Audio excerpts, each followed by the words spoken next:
नमस्कार दोस्तों। राजस्थान की फ्लैगशिप जो योजना है उसी क्रम में हम आगे चलते हुए आज देखेंगे प्रधानमंत्री आवास योजना। शहरी शहरों में प्रधानमंत्री आवास योजना के तहत किस प्रकार आवास उपलब्ध कराए जा रहे हैं, क्या सरकार द्वारा राशि दी जा रही है, योजना कब शुरू की गई, इसके बारे में हम आज विस्तार से चर्चा करने वाले हैं। और राजस्थान की ये फ्लैगशिप योजनाओं में मुख्य योजना भी है। सरकार का इस पर बल भी दिया गया है ताकि और इसको फ्लैगशिप योजनाओं में शामिल किया गया है। तो हम इस योजना पर आज विस्तार से चर्चा करते हैं। पीएम आवास योजना, आपने देखा होगा कि हर व्यक्ति का एक सपना होता है, एक छोटा सा घर हो और वो अपना हो, और छोटा सा घर परिवार है उसमें अपना परिवार सुख शांति से आराम से रह सके। ये हर व्यक्ति का सपना है और इसी सपने को लेकर प्रधानमंत्री जो आवास योजना है शहरों में, ये उसको पूरा करने में सक्षम है, भागीदारी बन रही है। तो हम आज इस पर देखते हैं कि ये योजना है 25 जून 2015 को शुरू की गई थी। आप तो एक ये डेटा ध्यान रखना है कब शुरू की गई थी, 25 जून 2015 को। आवासन एवं शहरी कार्य मंत्रालय द्वारा ये योजना शुरू की गई है, नोट भारत सरकार की है। उद्देश्य है इसका शहरी गरीबों और मध्यम वर्ग के परिवारों को पक्का घर दो, एक तो पक्का मकान हो, और पक्का मकान के साथ साथ भी बुनियादी सुविधा देना। अब बुनियादी सुविधा में क्या हो सकता है, बुनियादी में एक तो पानी भी हो सकता है, पानी है, ऊर्जा है, ऊर्जा में लाइट है, ऊर्जा में लाइट हो सकती है, ऊर्जा हो सकती है, पेयजल हो सकता है, पानी हो सकती है। ये पानी भी नल से कनेक्शन होना चाहिए, ये भी इसमें बात की गई है बुनियादी सुविधा में।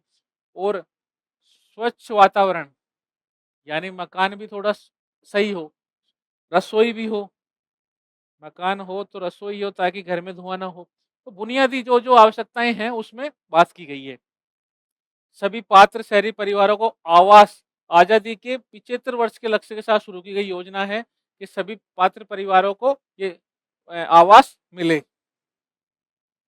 हम बात करते हैं कि हर घर में क्या क्या होना चाहिए। एक तो शौचालय होना चाहिए, यानी जो बुनियादी आवश्यकता की बात की गई थी कि बुनियादी आवश्यकताओं में क्या है, एक तो शौचालय, एक पानी भी होना चाहिए, बिजली भी होनी चाहिए और रसोई घर। ये तीनों की तीनों, चारों की चारों चीजें इसमें उपलब्ध करवाना आवश्यक। तो आप ये देखो कि ये एक ही योजना और सरकार की कई योजना है आपस में मर्ज होकर आदमी को, किसी भी परिवार को, व्यक्ति को सुविधाएं उपलब्ध कराती है। तो इसमें जब मकान बनेगा किसी भी परिवार का, तो महिला सशक्तिकरण पर भी जोर दिया गया है कि वो जो मकान होगा या तो महिला के नाम हो। सरकार द्वारा जो मकान दिया जा रहा है शहरों में, अगर किसी महिला के नाम मकान दिया जाएगा तो या तो महिला के नाम हो या फिर संयुक्त हो, घर की महिला के नाम हो या पति पत्नी दोनों के नाम हो। ये बात की गई है ताकि महिला को संरक्षण प्राप्त हो, उनका सशक्तिकरण हो। प्राथमिकता की बात करें तो इन्होंने एससी, एसटी, ओबीसी, अल्पसंख्यक, दिव्यांग, वरिष्ठ नागरिक, एकल महिला, ट्रांसजेंडर, कमजोर वर्ग, इनको शामिल किया गया है। एससी हो गया, एसटी महिला, एससी एसटी हो गया, ओबीसी हो गया, अल्पसंख्यक हो गया, दिव्यांग हो गया, वरिष्ठ नागरिक हो गए और एकल महिला होगी, ट्रांसजेंडर, कमजोर वर्ग। तो इन चीजों को शामिल किया गया है ताकि इनको प्राथमिकता मिल सके, इनको पहले मकान दिया जा सके। यानी ये वर्ग से है तो इनको प्राथमिकता पहले दी जाएगी शहरों में घर प्रदान करने के लिए। हम देखते हैं कि प्रधानमंत्री आवास योजना है, इसके कुछ घटक है, इसकी विशेषताएं हैं, इसकी कुछ विशेषताएं हैं। तो इसमें क्या है कि हम देखेंगे कि आपको सभी मौसम में पानी, रसोई, आप इन चीजों को समझो, ऑथेंटिक है, बिजली, शौचालय, ये सारी चीजें हो, यानी सभी मौसम में आपके लिए बिजली हो, पानी भी हो, शौचालय भी हो, शौचालय भी हो और आपके मकान में रसोई भी हो। ये चीजें होना जरूरी है। तो इससे क्या होगा, महिला सशक्तिकरण होगा, महिलाओं का विकास होगा, महिला सशक्तिकरण होगा। महिला सशक्तिकरण इस चीज़ों से होगा क्योंकि नाम महिला के या संयुक्त है, तो ये महिला सशक्तिकरण को बढ़ावा मिलेगा। शहरी और गरीबों के लिए जीवन बेहतर होगा। शहरी जो गरीब है, शहरों में जो गरीब रह रहे हैं, उनका जो जीवन है वो अच्छा होगा। स्वामित्व और पट्टे की सुरक्षा, यानी जो आपको जो मकान दिया गया है उस पर कोई कब्जा नहीं करेगा। कोई सरकार द्वारा मकान दिया गया है तो उस पर सरकार द्वारा पैसा दिया गया है आपको बनाने के लिए, तो जो कब्जा नहीं होगा, उसके पट्टे हैं, उसमें उस नाम है, वो सरकार को आपको ये चीजें स्वामित्व मिल जाएगा आपको। तो आपको ये टेंशन खत्म, टेंशन लेने की आवश्यकता नहीं है। पर्याप्त भौतिक और सामाजिक अवसंरचना होगी। एक भौतिक रूप से आपके मकान आपके अंडर में होगा। सामाजिक संरचना, आपकी सामाजिक वैल्यू होगी, भाई इसके पास मकान भी है घर रहने के लिए, तो आपका सामाजिक जो उत्थान है वो भी बढ़ेगा, आर्थिक उत्थान है वो भी होगा। ये सारी चीजें इसमें दी गई है कि प्राथमिक आवश्यकताएं रसोई, पानी, बिजली, लाइट ये होने चाहिए। महिला सशक्तिकरण होगा। उसके बाद में आपको जो शहरों में गरीब है उनको उत्थान होगा मकान मिलने से। मकान का पट्टा मिलेगा तो आपका स्वामित्व मिलेगा। उसके बाद में ये भौतिक और सामाजिक रूप से आपका कॉन्फिडेंस बढ़ेगा। भौतिक रूप से आपका मकान आपके अंडर में है, दिखाई देगा, और सामाजिक रूप से समाज का स्टेटस, समाज में आपकी इज्जत बढ़ेगी, भाई इसके पास मकान भी है, बेघर नहीं है। तो ये चीजें इसमें दिखाई गई है, बताई गई है, और ये लक्ष्य रखा गया है कि ये चीजें व्यक्ति को मिलेगी। अब यदि इसकी घटक की बात करें तो इसमें 4 घटक है। तो आप ये देखो कि ये योजना चल रही है, इसमें 4 घटक है फेज प्रथम में। तो इसमें कहा गया है, अभी तो इसकी जो आप देखोगे कि शहरों में मकान की जो सरकार की जो योजना से लाभ है वो भी बढ़ाया गया है। वो हम देखेंगे कितना बढ़ाया गया है। हम देखेंगे कि स्व स्थानिक स्लम पुनर्विकास, तो सरकार उसमें 1 लाख रुपए देगी। इसको समझो आप, स्व स्थानिक, ये है स्व स्थानीय स्लम पुनर्विकास, पुनर्विकास, इसको समझो। ये है एक चीज। इसमें बात की गई है, यदि आप जिस स्थान पर रह रहे हो, जो स्लम है, बस्ती है, उसी स्थान पे आप रह रहे हो और उसी जगह ही आपका मकान बनाया जाएगा, तो आपको दिया जाएगा 1 लाख रुपए। 1 लाख रुपए दिया जाएगा। ये इसकी पहली पॉइंट है, ये पहला पॉइंट है। जिस स्थान पर रह रहे हो उसी जगह मकान बना रहे हो तो आपको दिया जाएगा 1 लाख रुपए, या वो स्लम बस्ती में हो सकता है, कहीं भी हो सकता है। वो इसमें बात की गई है स्व स्थान पर। फिर है इसमें ऋण आधारित ब्याज सब्सिडी।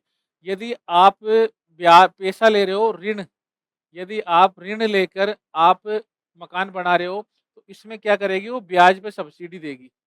आपको जो ब्याज है उस पर कहीं ना कहीं आपको कम ब्याज देना पड़ेगा। तो इसमें बात की गई है कि यदि आप 2,67,000 रुपये तक का आप लाभ प्राप्त कर सकते हो, मकान लेते हो, तो 3 से 6.5% की आपको ब्याज सब्सिडी दी जाएगी। यानी जो आपका जो ब्याज लगेगा लोन लेने पे, वो 3 से लेकर 6.5% तक का ब्याज कम हो जाएगा। वो मान लो कि किस्त आपकी ब्याज आपने लोन लिया उसकी किस्त 10% है, इस योजना के माध्यम से लिया तो 10 बैंक 10 रुपये दे रहा है, वो बोलेगा नहीं, इस योजना में शामिल करो और इसको 3% में दे रहा हूँ, 7% कर दो। अगर वो उसकी क्रेडिट अच्छी है, 3 की जगह 6, 6.5 कर दिया, तो 6.5 दे दिया उसकी ब्याज सब्सिडी, तो फिर उसको कितना देना पड़ेगा, 3.5%। 3.5% पे उसको लोन मिल जाएगा। तो ये कह रहा है कि 3.5 से लेकर 6.5% ब्याज सब्सिडी के माध्यम से 2,67,000 तक का लाभ मिल जाएगा। यानी इस योजना से वो 2.67 लाख रुपए तक का अनुदान प्राप्त कर सकता है, ब्याज ब्याज में 2,67,000 तक लाभ प्राप्त कर सकता है ब्याज में। ये चीज बोल रही है। तीसरी बात बोल रही है कि भागीदारी में किफायती आवास। यदि आप सहयोग से बना रहे हो तो सरकारी अनुदान आपको 1.5 लाख रुपए प्रति आवास मिलेगा। इसका मतलब समझो कि कोई आप आवास बना रहे हो, लेकिन कोई एनजीओ है या कोई भी भामाशाह है, वो आपको सहयोग कर रहा है मकान बनाने में, तो सरकार वो बोल रही है कि हम 1.5 लाख और दे दें, 1.5 लाख तक दे देंगे इसमें। मकान मान लो आपकी 5 लाख की कोई आवास बना रहे हो, जिसमें अब उसमें 5 लाख में से 4.5 लाख या 3.5 लाख रुपए किसी भामाशाह ने या कोई भी और योजना से आपको मिले, तो सरकार बोल रही है उस जगह हम 1.5 लाख और दे देंगे। तो इस चीज को समझो। भागीदारी से यदि कोई पार्टनरशिप, पार्टनरशिप नहीं, पार्टिसिपेट, यानी कोई आपको सहयोग कर रहा है, कंट्रीब्यूट कर रहा है, तो उसमें आपको सहयोग कर रही है 1.5 लाख सरकार।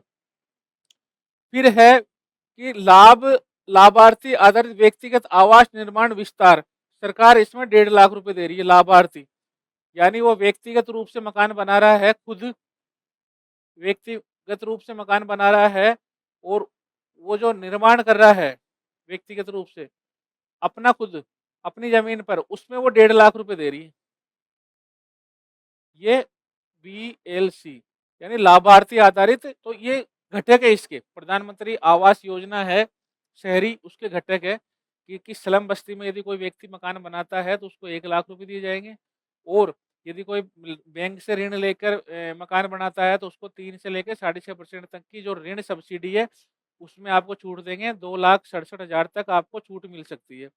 उधर बोल रहा है कि यदि भागीदारी से आप मकान बना रहे हो तो 1.5 लाख, वो बोल रहे हैं यदि लाभार्थी स्वयं मकान बना रहा है तो उसमें भी 1.5 लाख आपको दिए जाएंगे। अब हम बात करते हैं पहला पॉइंट, स्व स्थानीय स्लम पुनर्विकास योजना, इन सीटू स्लम रीडेवलपमेंट, आप इसको समझो।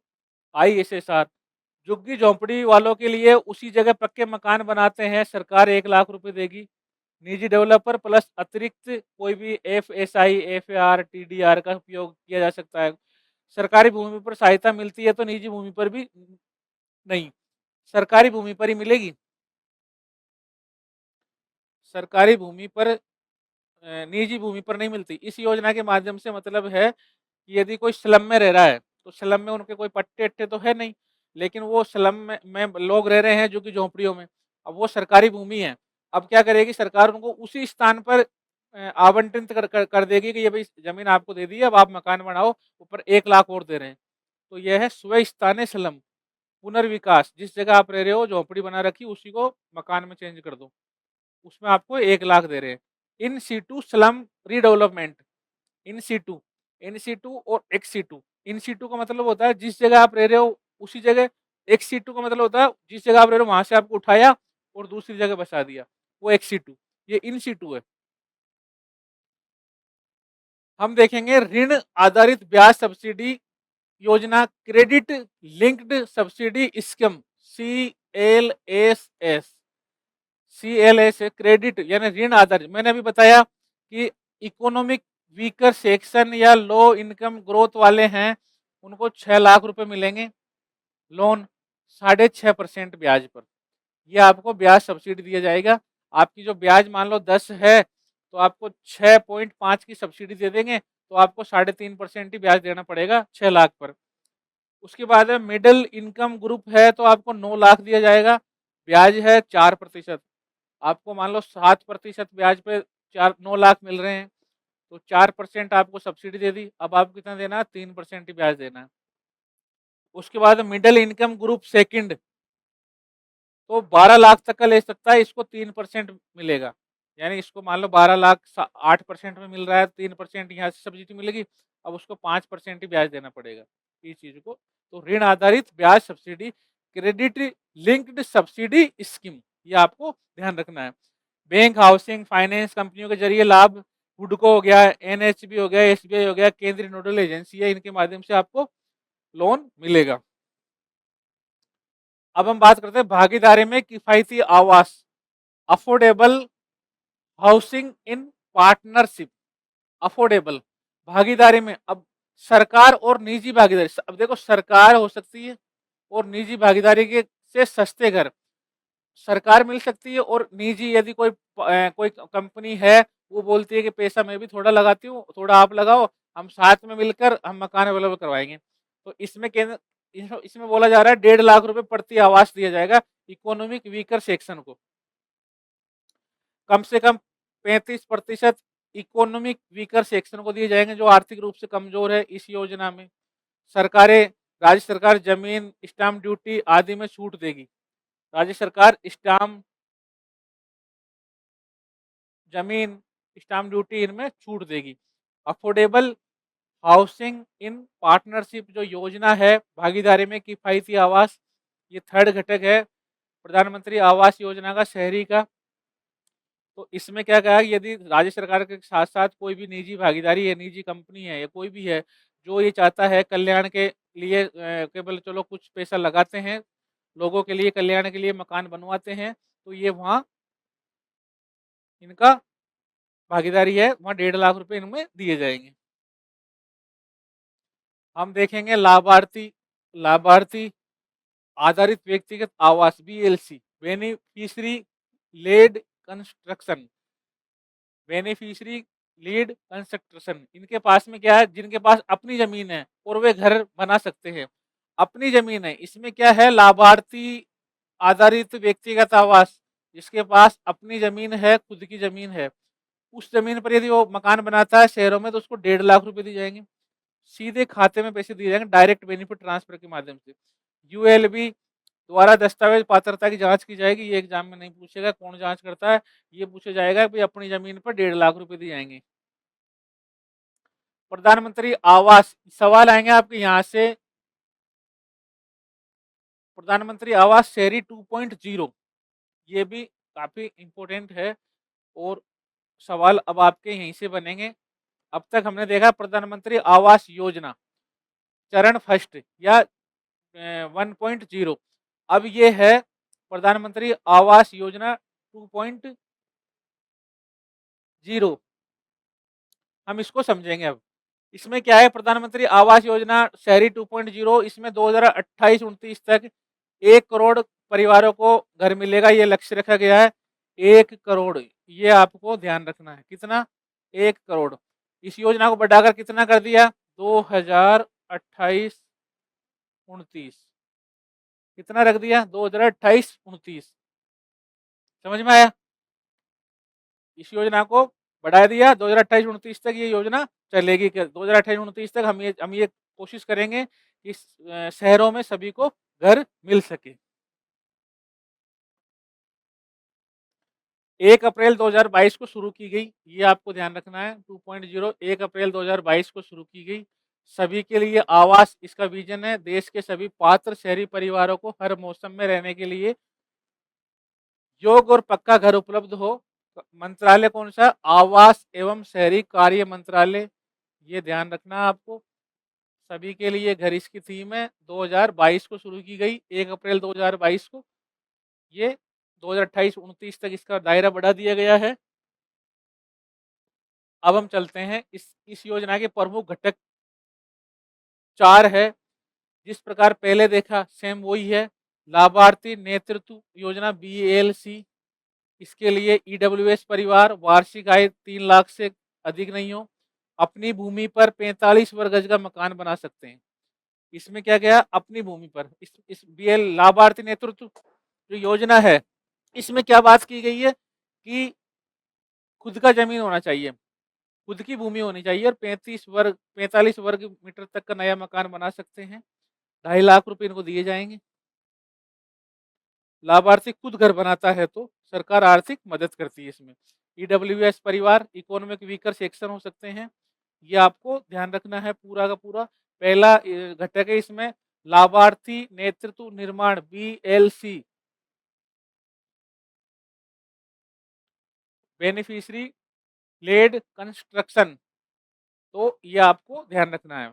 इसमें खुद की जमीन होगी और 3 लाख से ज़्यादा उसकी वार्षिक आय नहीं होना चाहिए। 45 वर्ग मीटर तक का नया पक्का मकान बनाया जा सकता है और 2.5 लाख रुपए सरकार देगी। ये इसमें मुख्य बिंदु है।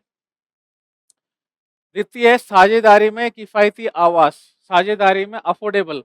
अब इसमें देखते हैं EWS सेम 3 लाख रखी गई है इसमें वार्षिक आय। इसमें 30 से 45 वर्ग मीटर का रखा गया है। 30 से इस घटक में कितना रखा गया, अफोर्डेबल में। साझेदारी में ये सरकार सार्वजनिक निजी हो सकता है, इसमें 2.5 लाख रुपए तक की आपको पेमेंट मिलेगा, केंद्र सरकार राज्य सरकार मिलकर देगी। सीधे पक्का घर खरीदने में सहायता करेगी, आप फ्लैट ले सकते हो आप 2.5 लाख तक का।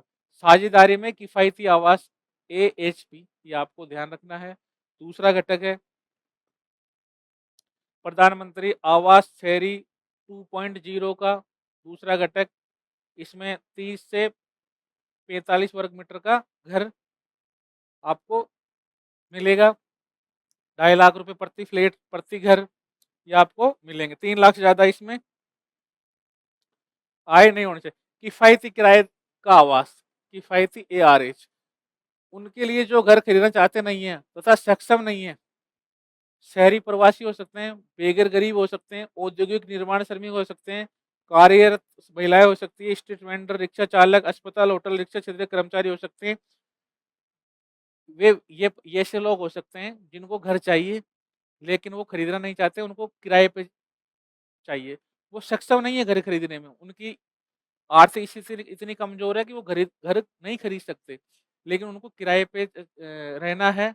जब सक्षम हो गए तब खरीद लेंगे, लेकिन वर्तमान में किराए पे चाहिए। तो उनके लिए शहरी प्रवासी, बेघर, औद्योगिक कार्य, स्ट्रीट अस्पताल, ये सारे इसके सारे ये लक्षित वर्ग है। ये लोग इसका पात्र है, इस घटक के पात्र है। इसमें 3 लाख से ज्यादा इनकम ने लोअर इनकम ग्रुप है, 6 लाख।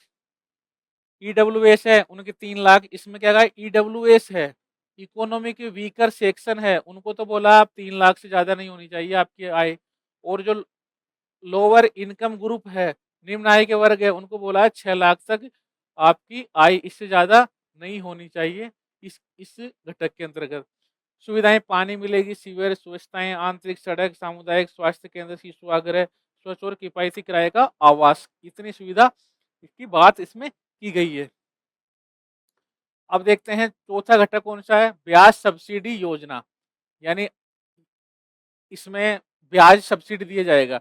1/9/2024 से उसके बाद स्वीकृत वितरित गृह ऋण, यानी 1/9/2024 के बाद में आप में आपका जो ब्याज सब्सिडी डेटा है वो चेंज किया गया है। वो हम देखते हैं कैसे चेंज किया है।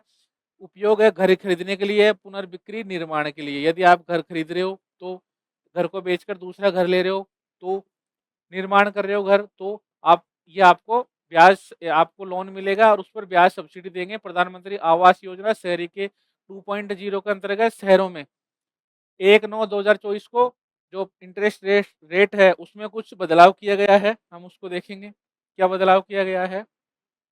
इकोनॉमिक वीकर सेक्शन है उसको 3 लाख, और लो इनकम ग्रुप है उसको 6 लाख तक, और मिडिल इनकम ग्रुप है उसको 9 लाख तक का लोन मिल जाता है। ये आपको ध्यान रखना है। और इस पर लोन पर ब्याज सब्सिडी दी जाएगी। 3 lakh EWS, low income group को 6 लाख तक, और मिडिल को 9 लाख तक का इसमें लोन मिलेगा। पहले ये प्रधानमंत्री आवास योजना का प्रथम चरण है, उसमें ये 12 था, अब इसमें कम कर दिया गया है। हमने देखा अभी आज हमने देखा कि प्रधानमंत्री प्रधानमंत्री आवास आवास योजना, एक तो ये देखी, और एक देखी प्रधानमंत्री आवास योजना 2.0। ये 2015 में शुरू हुई और ये 2022 में शुरू हुई, और इसके माध्यम से इसकी 2028 से 29 तक इसकी डिटेल इसकी इसकी अवधि बढ़ा दी, और 1 करोड़ इसमें घर रखा गया है। और जो घटक 4 है वो सेम इसमें है, 4 घटक भी इसमें है, बट इसमें 2.5 लाख तक का पैसा आपको दिया जाएगा, इसमें 1 लाख तक था, 1 से 1.5 लाख तक था। तो आज हमने प्रधानमंत्री आवास योजना देखी, इसके मेन फीचर्स भी देखे, और हमने इसको अच्छे से पढ़ा। इससे ये राजस्थान के मुख्यमंत्री जो फ्लैगशिप योजनाएं हैं राजस्थान में, उसमें उसका शामिल है। तो हमें ये महत्वपूर्ण है ये योजना हमारे लिए एग्जाम की दृष्टि से।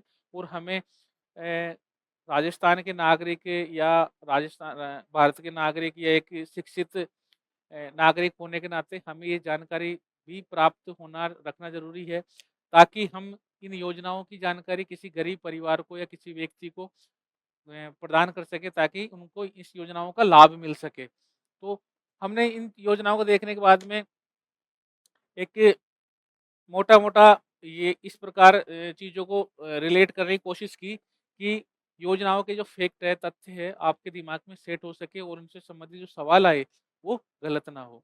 तो मिलते हैं नेक्स्ट योजनाओं के साथ में। ये हमारी जो योजनाओं की सीरीज़ है, राजस्थान फ्लैगशिप योजनाओं की, उस कड़ी का पार्ट है।